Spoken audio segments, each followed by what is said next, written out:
আমার প্রাক্তন একটা অমানুষের বাচ্চা, একটা অমানুষ, একটা ভয়ঙ্কর লেভেলের অমানুষ।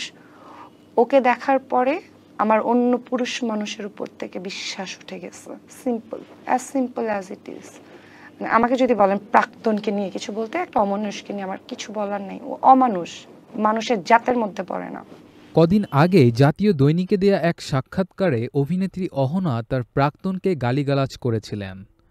অনেকেই মনে করছিলেন সেই প্রাক্তন শামীম হাসান সরকার, কিন্তু অহনার বক্তব্যের পর শামীম বলেছিলেন সেটা তিনি নন, তবে পরিষ্কারও করেননি সেই প্রেমিককে। সেদিন ব্যাপারটি খোলাসা না করলেও এবার মুখ খুললেন শামীম হাসান সরকার। গতকাল বলেই ফেললেন অহনার প্রাক্তন সেই প্রেমিক বরবাদ সিনেমার পরিচালক মেহেদী হাসান হৃদয়। অহনার সেদিনের এই সাক্ষাৎকারের ভিডিওটি সামাজিক মাধ্যমে ভাইরাল হয়। মন্তব্য বাক্সে শামীম হাসান সরকারের কথা উল্লেখ করেন অনেকে। সেখানেই অভিনেতা জানান তিনি সেই ব্যক্তি নন, যদিও অহনা যাকে নিয়ে কথা বলছেন তাকে তিনি চেনেন।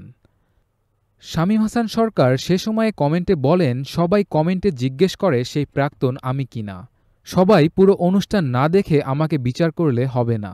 সে যেই প্রাক্তনের কথা বলে তাকে আমিও চিনি, আমিও তার নাম বলবো না, কিন্তু সেই ব্যক্তি আমি না, এটা সবার জানা দরকার। শামীম তখন নাম না বললেও এবার বলে দিলেন। গত মঙ্গলবার সন্ধ্যায় কিছু গুরুতর অভিযোগের জবাবে এক সংবাদ সম্মেলনের আয়োজন করেন শামীম। সেখানে কথা প্রসঙ্গে অহনার সেই মন্তব্য নিয়ে অভিনেতা বলেন, সকলে অহনার ইন্টারভিউয়ের ক্লিপ কেটে দিয়ে প্রাক্তন একটা জানোয়ার এসব ট্যাগ আমাকে বিয়ের পরও ইনবক্সে পেতে হয়েছে, আর এটা আমার জন্য খুব কষ্টদায়ক। এখন ওই প্রাক্তন জানোয়ারটার সাথে আমি নেই। সেই প্রাক্তনের পরিচয় জানিয়ে শামীম বলেন, অহনা তো নামটা বলতে পারেনি, ওটা মেহেদী হাসান হৃদয়, বরবাদ সিনেমার ডিরেক্টর। তার সঙ্গে ৬-৭ বছরের রিলেশন ছিল।